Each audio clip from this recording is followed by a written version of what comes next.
الحمد للہ رب العالمین، الصلاۃ والسلام علی سید الانبیاء والمرسلین، اما بعد فاعوذ باللہ من الشیطان الرجیم، بسم اللہ الرحمن الرحیم، قل لا اسألکم علیہ اجرا الا المودۃ فی القربی، صدق اللہ العظیم وصدق رسولہ النبی الکریم الامین۔ ان اللہ وملائکتہ یصلون علی النبی یا ایھا الذین آمنوا صلوا علیہ وسلموا تسلیما۔ الصلاۃ والسلام علیک یا سیدی یا رسول اللہ، الصلاۃ والسلام علیک یا سیدی یا حبیب اللہ، وعلی آلک واصحابک یا رحمۃ للعالمین۔ امداد کن از رنج و غم آزاد کن، در دین و دنیا شاد کن، یا غوث اعظم دستگیر یا غوث اعظم دستگیر۔ گنج بخشے فیض عالم مظہر نور خدا، ناکسارہ پیر کامل کاملاراں رہنما۔ اللہ تعالیٰ کی حمد و ثنا کے بعد محبوب علیہ الصلاۃ والسلام کی ذات پہ درود شریف کے نذرانے پڑھنے کے بعد، سامعین محترم، اہل بیت کو اللہ کریم نے جو عظمت، جو شان عطا فرمائی، پوری کائنات کے اندر خالق کائنات نے اپنے انبیاء کرام مبعوث فرمائے، جو انسانیت کو جہنم سے آزاد کرانے کے لیے اللہ تعالیٰ کی وحدانیت کا پیغام دیتے رہے اور اپنی رسالت کا پیغام دیتے رہے۔ جو بھی نبی آیا، جو بھی رسول آیا، اس نے آ کر اللہ تعالیٰ کی وحدانیت کا پرچم بلند کیا اور لوگوں کو بتایا، اے لوگو، اللہ ایک ہے، ساری عبادات اسی کے لیے ہے، ساری عبادات اسی کے لیے ہے، وہ ایک ہے، اس کا کوئی ثانی نہیں، اس کا کوئی شریک نہیں، وہ والدین سے پاک ہے، وہ اولاد سے پاک ہے، وہ کھانے سے پاک ہے، وہ پینے سے پاک ہے، وہ آنے سے پاک ہے، وہ جانے سے پاک ہے، اس کی کوئی مثل و مثال نہیں ہے، وہ وحدہ لا شریک ہے، نہ اس کو کسی نے جنا ہے، نہ اس نے کسی کو جنا ہے، نہ وہ سوتا ہے، نہ اس کو اونگ آتی ہے، یہ اس کی شان ہے، وہ وحدہ لا شریک ہے۔ خالق کائنات نے حضرت جناب نوح علیہ السلام کو دنیا میں بھیجا۔ جب آپ کی ولادت ہوئی، اس کے بعد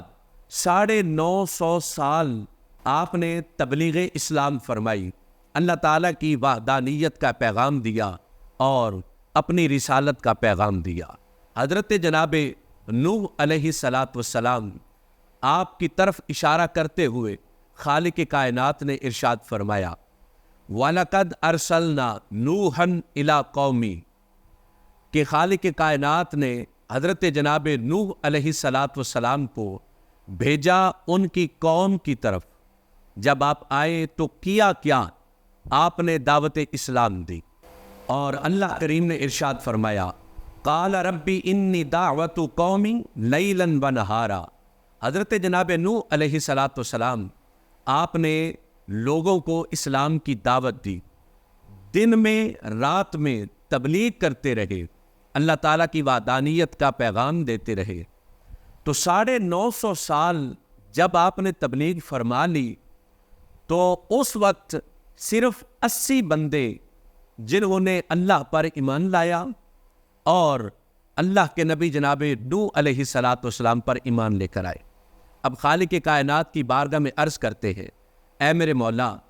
950 سال میں نے تبلیغ فرمائی اور صرف 80 بندے ہیں جو تیری طرف آئے ہیں۔ فرمایا، اے میرے نبی، آپ پریشان نہ ہو، آپ نے تو تبلیغ کا حق ادا کر دیا، آپ نے تو میری وحدانیت کا پیغام دے دیا، آپ نے لوگوں کو آزاد کرانے کا نسخہ بتا دیا، آپ نے لوگوں کو بتایا کہ اپنے آپ کو جہنم کی آگ سے بچا لیں، اگر کوئی آ گیا تو اس نے خیر پا لی، اگر کوئی نہ آیا تو وہ ہلاک ہو گیا۔ حضرت جناب نوح علیہ السلام آپ کی بارگاہ میں کچھ لوگ حاضر ہوئے، عرض کرتے ہیں، اے اللہ کے نبی، آپ نے 950 سال تبلیغ فرمائی، ہمیں واعظ و نصیحت فرمائی، تو ہم آپ کو کچھ دینا چاہتے ہیں، کچھ تحائف ہے ہمارے پاس، مال کی صورت میں اور مختلف اشیاء کی صورت میں، وہ ہم آپ کو دینا چاہتے ہیں۔ تو جب وہ لے کر اللہ کے نبی حضرت نوح علیہ السلام کے پاس آئے تو حضرت جناب نوح نے ان کی بات کو سنا، کہتے کہ ہم آپ کو تحائف پیش کرنے کے لیے آئے ہیں۔ آپ نے فرمایا میں ایسے آپ کے تحفے وصول نہیں کروں گا، میں پہلے خالق کائنات سے مشورہ کروں گا، اللہ تعالیٰ کا اگر حکم ہوا تو پھر میں آپ سے وصول کروں گا۔ جب اپنا چہرہ انور آسمان کی طرف اٹھایا، اللہ کریم کی بارگاہ میں عرض کی، اے میرے مولا یہ بندے میرے پاس آئے ہیں تو یہ کہتے ہیں کہ ہم آپ کو کچھ دینا چاہتے ہیں۔ تو خالق کائنات کا پیغام آیا، اللہ کریم نے فرمایا اے نوح ہمارے دربار میں کس چیز کی کمی ہے؟ ہمارے پاس وہ کون سی چیز ہے جو دنیا میں ہے تو ہمارے پاس نہیں؟ دنیا کا مال کسی سے نہیں لینا، ان سے کہہ دیجئے کہ ہم نے آپ سے کچھ نہیں لینا۔ حضرت جناب نوح علیہ السلام آپ نے فرمایا لا اسألکم علیہ مالا، میں آپ سے اس کا بدلہ کچھ بھی وصول نہیں کرنا چاہتا، نہ میں آپ سے اس کا معاوضہ لینا چاہتا ہوں، اس کا بدلہ اس کا معاوضہ مجھے اللہ کریم ہی عطا فرمائے گا۔ اور اس کے بعد حضرت جناب صالح علیہ السلام آپ تشریف لائے، آپ نے بھی اللہ تعالیٰ کی وحدانیت کا پیغام دیا، تو آپ کی بارگاہ میں بھی لوگ اکٹھے ہوئے، آ کر عرض کرتے ہیں اے اللہ کے نبی ہم آپ کو کچھ دینا چاہتے ہیں۔ تو آپ نے فرمایا میں پہلے اپنے رب سے مشورہ کروں گا، اس کے بعد پھر میں آپ سے وصول کروں گا۔ جب خالق کائنات کی بارگاہ میں عرض کیا اے میرے مولا یہ مجھے تحفے دینا چاہتے ہیں، یہ مجھے مال دینا چاہتے ہیں، تو خالق کائنات نے فرمایا اے میرے نبی ہمارے دربار میں کس چیز کی کمی ہے؟ وہ کون سی چیز ہے جو ہمارے پاس نہیں؟ تو حضرت صالح علیہ السلام آپ کو اللہ کریم نے فرمایا ان سے کچھ نہیں لینا، کچھ بھی وصول ان سے نہیں کرنا۔ خالق کائنات ارشاد فرماتا ہے لا اسألکم علیہ مالا، اے میرے نبی ان سے کچھ نہیں لینا، ان کو بتا دو۔ تو جب اللہ کے نبی نے انہیں بتایا کہ جو کچھ بھی میں نے آپ کو عطا کیا، میں نے واضح و نصیحت کی، میں نے آپ کو جہنم سے بچایا، اللہ کی طرف لے کر آیا، میں اس کا بدلہ آپ سے کچھ نہیں لوں گا، اس کا معاوضہ کچھ نہیں لوں گا، میرا اللہ ہی مجھے عطا فرمانے والا ہے۔ اس کے بعد حضرت جناب ہود علیہ السلام تشریف لائے اور آپ کی بارگاہ میں بھی لوگ اسی طرح اکٹھے ہوئے اور آ کر عرض کرتے ہیں اے اللہ کے نبی ہم آپ کو کچھ دینا چاہتے ہیں۔ تو آپ نے فرمایا نہیں، میں پہلے اپنے رب سے مشورہ کروں گا، اس کے بعد پھر آپ مجھے دے دینا، میں وصول کر لوں گا۔ اگر میرے اللہ کا حکم ہوا تو میں وصول کر لوں گا، اگر خالق کائنات کا حکم نہ ہوا تو میں وصول نہیں کروں گا۔ تو اللہ کریم نے ویسے ہی فرمایا اے میرے نبی ان سے کچھ بھی وصول نہیں کرنا۔ تو اللہ کریم کے اس نبی نے جناب ہود علیہ السلام آپ نے فرمایا میں نے آپ کو واضح و نصیحت فرمائی، میں نے نیکی کا راستہ دکھایا، میں اس کا بدلہ آپ سے کچھ نہیں لینا چاہتا، اس کا بدلہ مجھے اللہ کریم ہی عطا فرمائے گا۔ اور اس کے بعد حضرت جناب لوط علیہ السلام تشریف لائے اور اسی طرح آپ تبلیغ اسلام کرتے رہے، اللہ تعالیٰ کی وحدانیت کے پیغام دیتے رہے، اپنی رسالت کا پیغام دیتے رہے، تو لوگ آپ کی بارگاہ میں اکٹھے ہوئے، عرض کرتے ہیں اللہ کے نبی ہم آپ کو کچھ دینا چاہتے ہیں۔ آپ نے فرمایا نہیں، میں پہلے اپنے رب سے مشورہ کروں گا، اس کے بعد پھر آپ سے وصول کروں گا۔ تو خالق کائنات کی بارگاہ میں عرض کرتے ہیں اے میرے مولا یہ میری قوم کے کچھ لوگ آئے ہیں، مجھے تحفہ دینا چاہتے ہیں، تو کیا میں وصول کروں یا نہ؟ تو خالق کائنات نے فرمایا اے میرے نبی ان سے کچھ بھی وصول نہیں کرنا، کچھ بھی ان سے نہیں لینا۔ تو اللہ کریم کے اس نبی جناب حضرت لوط علیہ السلام آپ نے فرمایا وما اسألکم علیہ من اجر، میں اس کا بدلہ آپ سے کچھ نہیں لوں گا، میرا اللہ ہی ہے جو مجھے بدلہ عطا فرمانے والا ہے۔ اسی طرح حضرت جناب شعیب علیہ السلام آپ تشریف لائے اور اللہ تعالیٰ کی وحدانیت کا پیغام دیتے رہے، خالق کائنات کی الوہیت کا پیغام دیتے رہے، اپنی رسالت کا پیغام دیتے رہے۔ پھر لوگ آپ کے پاس بھی آ گئے اور عرض کرتے ہیں اے اللہ کے نبی ہم آپ کو کچھ دینا چاہتے ہیں۔ آپ نے فرمایا میں اپنے اللہ سے مشورہ کروں گا، میرے اللہ نے فرما دیا تو پھر میں آپ سے تحفے وصول کروں گا۔ تو اللہ کریم کی بارگاہ میں عرض کیا میرے مولا یہ مجھے کچھ دینا چاہتے ہیں۔ خالق کائنات نے فرمایا اے میرے نبی ان سے کچھ نہیں لینا، وما اسألکم علیہ من اجر، ان سے کچھ نہیں لینا۔ آپ نے فرمایا کہ میرا اللہ ہی ہے جو مجھے عطا فرمانے والا ہے۔ اس کے بعد پھر باری آئی آمینہ کے لال کی، اس کے بعد پھر باری آئی عبداللہ پاک کے نور نظر کی، اس کے بعد پھر باری آئی جناب سیدنا عبد المطلب کے شہزادے کی، اس کے بعد پھر باری آئی صدیق اکبر کے یار کی، اس کے بعد پھر باری آئی جناب فاروق اعظم کے آقا کی، اس کے بعد پھر باری آئی جناب سیدنا عثمان غنی کے مولا کی، اس کے بعد پھر باری آئی جناب سیدنا علی المرتضیٰ شیر خدا کرم اللہ وجہہ الکریم آپ کے ویر کی، جناب حضور رحمت عالم صلی اللہ تعالیٰ علیہ وسلم آپ کی باری آئی۔ آپ نے اللہ تعالیٰ کی توحید کا پرچم اٹھایا، رسالت کی پگڑی پہنی، عرب کے میدانوں کے اندر لوگوں کو تبلیغ اسلام فرمائی۔ نبی پاک علیہ الصلاۃ والسلام حضور نے واضح و نصیحت فرمائی، سرکار دو عالم صلی اللہ تعالیٰ علیہ وسلم آپ نے لوگوں کو جہنم سے ڈرایا، جنت کا راستہ دکھایا، لوگوں کو نیکی کا راستہ دکھایا اور برائی سے بچنے کا حکم دیا۔ تو جب آپ مکہ شریف سے مدینہ شریف تشریف لائے تو انصار صحابہ کرام حضور کی بارگاہ میں حاضر ہوئے، عرض کرتے ہیں یا رسول اللہ صلی اللہ علیہ وسلم، حضور ہم نے دیکھا ہے کہ آپ کے پاس بہت سارے لوگ آتے جاتے رہتے ہیں اور آپ ان کی بہت اچھی مہمان نوازی فرماتے ہیں، اور کوئی دن کو قافلہ آ رہا ہے، کوئی شام کو آ رہا ہے، کوئی دین سیکھنے کے لیے لوگ آ رہے ہیں، کوئی آپ کی زیارت کے لیے آ رہے ہیں، تو حضور آپ کے گھر کے اخراجات بہت زیادہ ہیں۔ تو صحابہ کرام عرض کرتے ہیں یا رسول اللہ صلی اللہ علیہ وسلم، حضور ہم آپ کو کچھ دینا چاہتے ہیں۔ تو سرکار دو عالم صلی اللہ تعالیٰ علیہ وسلم نے فرمایا کہ میں پہلے اللہ تعالیٰ کی بارگاہ میں عرض کروں گا، اگر میرے اللہ نے مجھے حکم فرمایا تو پھر میں آپ سے وصول کروں گا۔ اب جو انصار صحابہ کرام ہیں ان کا نظریہ یہ تھا کہ ہم کچھ مال کی صورت میں اور کچھ نقدی کی صورت میں سرکار دو عالم صلی اللہ تعالیٰ علیہ وسلم کی خدمت کریں گے اور ہم کرتے رہا کریں گے۔ تو حضور رحمت عالم صلی اللہ تعالیٰ علیہ وسلم آپ نے اللہ کریم کی بارگاہ میں عرض کی، اے میرے مولا یہ کچھ لوگ آئے ہیں میرے پاس، تیرے محبوب کے امتی، تیرے محبوب کے غلام، اور آ کر عرض کرتے ہیں کہ ہم آپ کو کچھ دینا چاہتے ہیں۔ تو خالق کائنات نے آپ سے فرمایا، اے محبوب ان کو فرما دیجئے قُلْ لَا أَسْأَلُكُمْ عَلَيْهِ أَجْرًا إِلَّا الْمَوَدَّةَ فِي الْقُرْبَى، محبوب ان سے فرما دیجئے کہ ہم نے جو کچھ بھی انہیں عطا فرمایا ہے، انہیں قرآن ملا ہے تو آپ کے صدقے سے ملا ہے، انہیں فرقان ملا ہے تو آپ کے صدقے سے ملا ہے،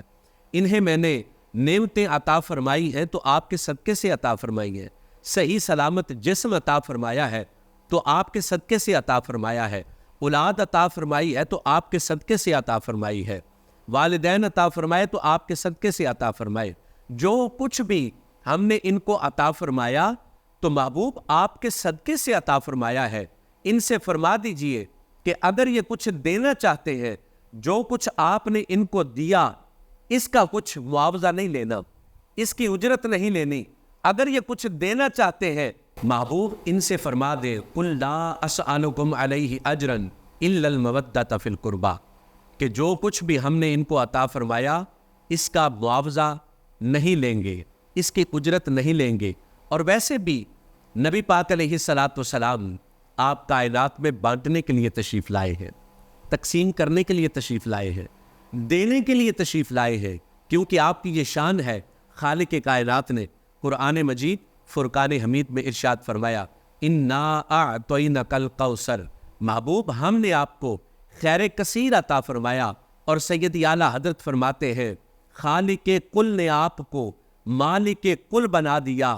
دونوں جہاں ہیں آپ کے قبضہ و اختیار میں۔ نبی پاک علیہ الصلاۃ والسلام آپ تو کائنات کو دینے کے لیے تشریف لائے ہیں، تو حضور نے فرمایا اے میرے غلاموں جو کچھ بھی میں نے عطا فرمایا آپ کو، تبلیغ اسلام فرمائی۔ میرے آقا 12 سال مکہ شریف میں اللہ تعالیٰ کی توحید کا اعلان کرتے رہے، 10 سال مدینہ منورہ میں آپ اللہ تعالیٰ کی وحدانیت کا پیغام دیتے رہے۔ تو حضور نے فرمایا میں آپ سے اس کی کچھ اجرت طلب نہیں کرتا، معاوضہ نہیں لیتا۔ تو صحابہ کرام عرض کرتے ہیں یا رسول اللہ صلی اللہ علیہ وسلم، ہم آپ کو اس لیے دینا چاہتے تھے تاکہ اللہ کریم ہمیں ثواب عطا فرمائے۔ نبی پاک علیہ الصلاۃ والسلام حضور اللہ کریم کی بارگاہ میں عرض کرتے ہیں اے میرے مولا میرے غلام جو کچھ بھی مجھے دینا چاہتے ہیں تو ان کی نیت یہ ہے کہ اللہ ہمیں ثواب عطا فرمائے۔ تو خالق کائنات نے فرمایا محبوب ان سے فرما دیجئے الا المودۃ فی القربی، اگر یہ کچھ دینا چاہتے ہیں تو آپ کے قرابت داروں کی محبت عطا کریں۔ یعنی نبی پاک علیہ الصلاۃ والسلام حضور نے فرمایا اے میرے غلاموں اگر مجھے کچھ دینا چاہتے ہو نا تو پھر میرے قریبیوں سے پیار کرو، میرے قرابت داروں سے پیار کرو۔ اب یہاں پہ لفظ ہے مودت کا، خالق کائنات نے فرمایا الا المودۃ فی القربی، مودت کا لفظ ہے، ایک محبت ہوتی ہے اور ایک مودت ہوتی ہے۔ محبت کسی انسان کو کسی کے ساتھ ہو سکتی ہے، والدین کے ساتھ محبت ہوتی ہے، بہن بھائیوں کے ساتھ محبت ہوتی ہے، رشتہ داروں کے ساتھ محبت ہوتی ہے، دوستوں کے ساتھ محبت ہوتی ہے۔ اور یہ محبت ایسی ہے کہ اگر کسی کے ساتھ محبت ہے تو وہ بندہ فوت ہو جائے تو یہ جو محبت کرنے والا ہے یہ اس کے غم میں فوت نہیں ہوگا، یہ مر نہیں جائے گا بلکہ زندہ ہی رہے گا۔ والدین کو اولاد سے محبت ہوتی ہے، اولاد کو والدین سے محبت ہوتی ہے۔ اب بیٹا کوئی فوت ہو جائے تو والدین اس کے غم میں مر نہیں جاتے، اگر والدین فوت ہو جائیں تو اولاد مر نہیں جاتی کیونکہ یہ ان سے محبت کرتے ہیں۔ اور یہاں پہ خالق کائنات نے فرمایا مودت، تو مودت کیا ہے؟ اگر پانی سے مچھلی کو اٹھائیں اور باہر رکھ دیں، ایمان سے بتائیں مچھلی زندہ رہے گی؟ بالکل بھی نہیں۔ کیوں؟ وہ پانی سے محبت نہیں کرتی، وہ پانی سے مودت کرتی ہے، کیونکہ محبت سے بڑھ کر مودت ہے، اور مودت یہ ہے کہ گزارا نہ ہو سکے، جان چلی جائے۔ اب مچھلی پانی سے باہر رہتی ہے تو کیا زندہ رہے گی؟ نہیں، کیونکہ وہ مودت کرتی ہے۔ اگر پرندے کو اٹھائیں گھونسلے سے اور پانی میں چھوڑ دیں، کیا وہ زندہ رہے گا؟ نہیں، کیونکہ پرندہ گھونسلے کے ساتھ اور ہوا کے ساتھ مودت کرتا ہے، محبت نہیں کرتا۔ اور مچھلی کو اٹھائیں تو گھونسلے میں رکھ دیں تو مچھلی زندہ نہیں رہے گی۔ کیوں؟ مچھلی پانی سے مودت کرتی ہے۔ اگر پرندے کو پانی میں چھوڑیں گے اور مچھلی کو گھونسلے میں چھوڑیں گے یہ دونوں زندہ نہیں رہیں گے، اس لیے کہ یہ مودت کرتے ہیں، محبت نہیں کرتے۔ حضور رحمت عالم صلی اللہ تعالیٰ علیہ وسلم آپ تشریف فرما ہے اور جمیع صحابہ کرام حضور کی بارگاہ میں بیٹھے ہوئے ہیں۔ اب سرکار دو عالم صلی اللہ تعالیٰ علیہ وسلم کی بارگاہ میں صحابہ کرام عرض کرتے ہیں یا رسول اللہ یہ آپ کے قریبی کون لوگ ہیں؟ من قرابتک، آپ کے قریبی کون ہیں؟ تو اس کا جواب سرکار دو عالم صلی اللہ تعالیٰ علیہ وسلم نے عطا فرمایا، جو زرقانی شریف کے اندر موجود ہے اور تفسیر مظہری میں، تفسیر مدارک میں، تفسیر روح المعانی میں، تفسیر روح البیان میں، تفسیر در منصور میں، تفسیر ابن جریر میں، تفسیر کبیر میں، تفسیر حقانی میں، تفسیر ابن عربی میں، سرکار دو عالم صلی اللہ تعالیٰ علیہ وسلم آپ نے جواب عطا فرمایا، فرمایا کان علی و فاطمہ و والدہما، فرمایا وہ علی ہے، وہ فاطمہ ہے اور ان کے دونوں بیٹے حسن اور حسین ہیں۔ کریم آقا حضور صلی اللہ تعالیٰ علیہ وسلم آپ نے فرمایا یہ میرے قریبی ہیں، یہ میرے قرابت دار ہیں، ان سے محبت کرو، ان سے پیار کرو۔ اور خالق کی کائنات نے مودت کا لفظ استعمال کیا ہے کہ اہل بیت کے ساتھ محبت نہیں مودت کی جائے، کہ اتنا گوڑا پیار ہونا چاہیے کہ ان کے بغیر زندگی بھی زندگی نہیں ہے۔ اگر حیات ہے تو زندگی مولا علی ہے، حیات ہے تو زندگی حضرت سیدہ کائنات ہے، امام حسن پاک ہے اور امام حسین پاک ہے۔ اور اسی طرح حضرت امام حسن رضی اللہ تعالی عنہ و علیہ السلام آپ کوفہ کی جامع مسجد میں تشریف فرما ہے۔ حضرت امام ابن حجر مکی شافعی رحمۃ اللہ تعالی علیہ آپ فرماتے ہیں کہ حضور رحمت عالم صلی اللہ تعالی علیہ وسلم آپ کے نواسا حضرت امام حسن پاک آپ کوفہ کی جامع مسجد میں تشریف فرما ہے اور آپ نے ایک عظیم خطبہ دیا۔ آپ ارشاد فرماتے ہیں لوگو من عرفنی فقد عرفنی جو مجھے جانتا ہے وہ تو مجھے جانتا ہی ہے، اور جو مجھے نہیں جانتا، نہیں پہچانتا، وہ مجھے جان بھی لے اور مجھے پہچان بھی لے۔ آپ نے فرمایا فَأَنَا الْحَسَنُ ابن محمد صلی اللہ تعالیٰ علیہ وسلم، میں محمد عربی صلی اللہ تعالیٰ علیہ وسلم کا بیٹا حسن ہوں، اور میرے نانا کی یہ شان ہے کہ آپ کو خالق کائنات نے شبیر اور نذیر بنا کر بھیجا ہے۔ میں خاندان نبوت کا ایک فرد ہوں، ہمارے ساتھ محبت فرض قرار دی گئی ہے۔ اور اس کے بعد پھر حضرت امام حسن پاک آپ فرماتے ہیں کہ خالق کائنات نے ہماری ہی شان میں یہ قرآن کی آیت نازل فرمائی، قُلْ لَا أَسْأَلُكُمْ عَلَيْهِ أَجْرًا إِلَّا الْمَوَدَّةَ فِي الْقُرْبَى۔ امام حسن پاک نے کتنا خوبصورت اپنا تعارف کروایا، اور اس کے بعد پھر سرکار دو عالم صلی اللہ تعالیٰ علیہ وسلم آپ حج ادا کر کے واپس تشریف لا رہے تھے، تو واپس ایک مقام پر تھے، آپ کے ساتھ حضور کے غلام بھی تھے۔ یہ حج حجۃ الوداع ہے، آخری حج، اور اس پہ نبی پاک علیہ الصلوۃ والسلام حضور نے خطبہ بھی ارشاد فرمایا۔ بڑا عظیم کریم آقا نے خطبہ دیا، اور کریم آقا حضور صلی اللہ تعالیٰ علیہ وسلم آپ جب واپس تشریف لائے تو مکہ سے ابھی باہر تھے، تو ایک مقام ایسا تھا جسے خم کہا جاتا ہے، وہاں پہ ایک تالاب تھا، تو اس مقام کو غدیر خم کہا جاتا ہے۔ تو حضور رحمت عالم صلی اللہ تعالیٰ علیہ وسلم آپ جب بھی سفر پہ جاتے، صحابہ کرام آپ کے ساتھ ہوتے، تو جب اس مقام پر آتے، یہ مقام وہ تھا کہ صحابہ کرام یہاں سے حضور کی قدم بوسی کرتے اور اجازت لے کر اپنے گھروں کو واپس چلے جاتے۔ اب مقام وہ آ گیا، نبی پاک علیہ الصلوۃ والسلام حضور نے فرمایا، اے میرے غلاموں، میں آج آپ سے کچھ گفتگو کرنا چاہتا ہوں، میں آپ کو خطبہ دینا چاہتا ہوں۔ سارے غلام تشریف فرما ہو گئے، کریم آقا حضور صلی اللہ تعالیٰ علیہ وسلم آپ کھڑے ہوئے، اور حضور نے سب سے پہلے اللہ تعالیٰ کی حمد و ثنا بیان کی۔ اس کے بعد نبی پاک علیہ الصلوۃ والسلام نے فرمایا، اللہ کریم نے مجھے جو بھی احکام عطا فرمائے، میرے تک جو بھی اللہ کے احکام پہنچے، میں نے وہ آپ کے پاس پہنچا دیے ہیں۔ شاید میری اور آپ کی یہ آخری ملاقات ہے، اس کے بعد شاید ملاقات نہ ہو۔ پھر اس کے بعد نبی پاک علیہ الصلوۃ والسلام حضور نے جو عظیم خطبہ عطا فرمایا، فرمایا اے میرے غلاموں، میں دو چیزیں چھوڑ کر جا رہا ہوں۔ صحابہ کرام حیرانگی سے حضور رحمت عالم صلی اللہ تعالیٰ علیہ وسلم آپ کے چہرے انور کی طرف دیکھ رہے ہیں۔ حضور نے فرمایا دو چیزیں چھوڑ کر جا رہا ہوں، ایک قرآن اور دوسری میری اہل بیت، جو بھی ان کے ساتھ وابستہ ہو گیا وہ کبھی گمراہ نہیں ہوگا۔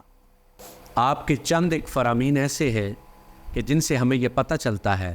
کہ جو بھی اہل بیت کے ساتھ محبت کرتا ہے، ان سے پیار کرتا ہے، ان سے مودت کرتا ہے، تو اللہ کریم اس صلے میں اس کو عطا کیا فرماتا ہے۔ سنیے نبی پاک علیہ الصلوۃ والسلام آپ کی حدیث مبارکہ ہے، حضور ارشاد فرماتے ہیں، من مات علی حب آل محمد مات شہیدہ، کہ کوئی بندہ جو میری اہل بیت سے پیار کرنے والا ہو، جو ان سے محبت کرنے والا ہو، تو ان کی محبت میں اگر مر گیا تو اللہ کریم اس کو مقام شہادت عطا فرمائے گا، یعنی وہ میدان محشر میں جب اٹھے گا تو شہیدوں کی صف میں ہوگا۔ اور اسی طرح نبی پاک علیہ الصلوۃ والسلام نے فرمایا، من مات علی حب آل محمد مات مومنا، کہ جب بھی کوئی بندہ اہل بیت کی محبت میں فوت ہوا، اہل بیت کی محبت میں مرا، تو جب وہ دنیا سے جائے گا تو اس کا ایمان سلامت ہوگا، ایمان کے ساتھ وہ فوت ہوگا، بے ایمان بن کے فوت نہیں ہوگا بلکہ ایمان والا ہوگا۔ اور اس کے بعد پھر نبی پاک علیہ الصلوۃ والسلام حضور فرماتے ہیں، من مات علی حب آل محمد مات تائبا، کہ جب بھی کوئی بندہ میری اہل بیت سے محبت کرنے والا فوت ہوا تو وہ سچی توبہ کر کے فوت ہوگا۔ یہ اللہ تعالیٰ اس کو انعام عطا فرمائے گا کہ پوری زندگی کے اندر غلطیاں کوتاہیاں ہوئیں، گناہ ہوئے، لیکن جب آخری وقت آیا، چونکہ پیار کرتا ہے میرے نبی کی آل کے ساتھ، حضور کی اطرت کے ساتھ پیار کرتا ہے تو پھر اللہ کریم اس کو یہ صلہ عطا فرمائے گا. اس پیار کے بدلے میں وہ بے ایمان ہو کر دنیا سے نہیں جائے گا، بلکہ سچی توبہ کی اللہ اسے توفیق عطا فرمائے گا اور وہ سچی توبہ کر کے اس دنیا سے جائے گا. اور اس کے بعد پھر آقا علیہ الصلاۃ والسلام حضور ارشاد فرماتے ہیں من ماتا علی حب آل محمد ماتا مغفورا، کہ جب بھی کوئی بندہ میری اہل بیت کی محبت میں فوت ہوا تو اللہ کریم کی بارگاہ میں جب وہ جائے گا تو اس حال میں جائے گا کہ اس کے گناہوں کو معاف فرما دیا جائے گا، یعنی وہ بخشا ہوا ہوگا. اب یہ کتنا بڑا انعام ہے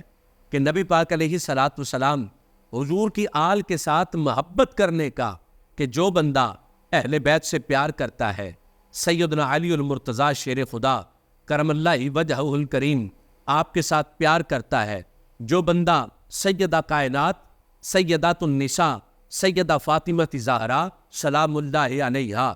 آپ سے محبت کرتا ہے، آپ کے در دولت سے محبت کرتا ہے، اور مولا حسن کے ساتھ محبت کرتا ہے، مولا حسین کے ساتھ پیار کرتا ہے،